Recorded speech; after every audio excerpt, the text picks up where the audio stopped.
digugat cerai istri, kabar perselingkuhan Putra Siregar mencuat. Kabar Putra Siregar digugat cerai oleh istrinya Septia Yetri Opani mengejutkan banyak orang. Septia Yetri Opani pun akhirnya beberkan alasannya menggugat cerai suaminya.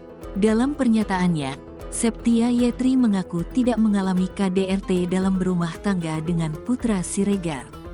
Karena penasaran, wartawan lantas menyinggung soal dugaan perselingkuhan di balik gugatan cerai yang ia layangkan pada Putra Siregar.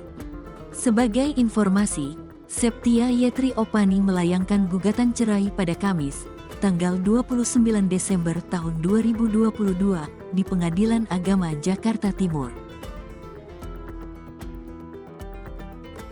Terlihat harmonis, Putra Siregar tiba-tiba digugat cerai oleh Septia Yetri Opani.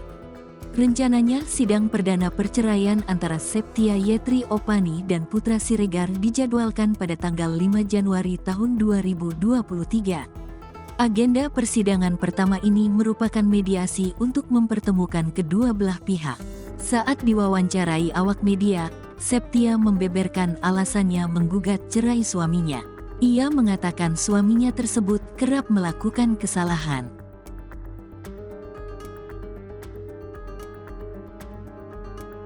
Pasti ada musyawarah maaf memaafkan, jadi kalau misalkan keseringan jadi harus dipikirin lagi. Makanya aku sampai ke sini, pengadilan, kata Septia seperti dikutip pada laman @lambegosip, Jumat, tanggal 29 Desember tahun 2022. Pada saat salah satu awak media menanyakan penyebabnya KDRT atau perselingkuhan, Septia tak membenarkan soal KDRT. Tetapi ia tak menjawab soal perselingkuhan. Kalau KDRT enggak, jawabnya singkat.